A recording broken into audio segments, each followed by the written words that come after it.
So I finally get to do an update on my single seed challenge. I've been waiting for Mother's Day, which is today, when I'm going to plant it. And until then, it's been sitting in this elevated planter from Cedar Craft that I got from Costco. I'm doing a review video on it. Hopefully by the time I publish this, that video also will be published. But one of the nice things about this is that it is self-watering. And so I can leave this and go on vacation and come back and still be sure that it gets water, which is actually what I did last week because I had buried this into the soil in this container. And let me pull it out here. If you look under it, if you look under it, see all those roots? Those roots were reaching into the soil and giving this beautiful plant all the nutrients that it needed while I was on vacation. But look at this gorgeous plant. It's not like your typical tomato plant. It's got like almost like a canopy of leaves versus your regular tomato plants kind of look something like this. They're more vertical. This one is like, it's just spreading its gorgeous wings and it is really ready to go in the ground, which is what we're going to do today.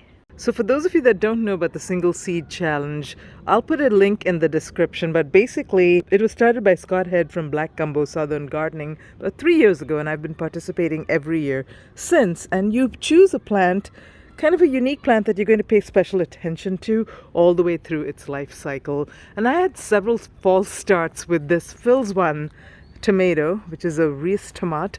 It's a very, very unique tomato. I'll put a link to the playlist where I talk all about this tomato. But I've been contemplating, should I put this in ground? Should I put this in a pot? And I decided finally that I was going to put it in ground because guess what? I have irrigation set up and I've got a really nice trellising system, at least I think it's nice, that I'm doing this year where I am stringing each tomato plant up a string onto a galvanized wire and it's tied to 2 T-posts, and I am removing suckers from these tomatoes and I'm going to grow them close together.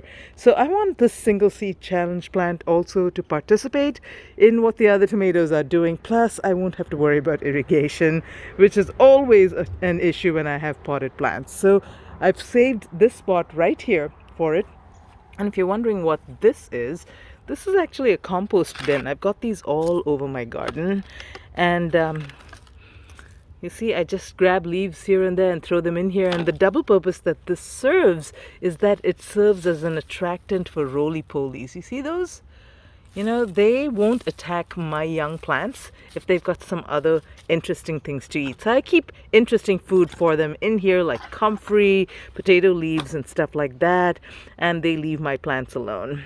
So the other advantage of this is that eventually it creates that vermicompost. The worms like it. It's nice and moist, and that provides a nice, moist and rich environment for my single seed challenge. Okay, I've dug a nice deep hole. I'm going to be putting some of this plant-tone organic fertilizer in there like I always do. A little extra for my single seed challenge. Mix it all in. Now, if you've been following my channel, you know that I am planting my tomatoes horizontal and shallow this year and not deep. But for my single seed challenge, I'm going to be burying it vertical because frankly I am out of space over here. I've got all of my other tomatoes planted up. They're flowering. I don't want to disturb any roots by digging a long horizontal hole.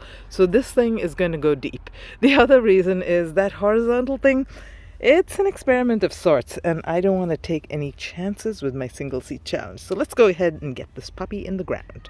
So as I always do, I am going to be removing, see, the plant has grown really big. I'm going to be removing the bottom leaves, maybe about 6 or 8 inches worth. This plant has been ready for a while to go in the ground.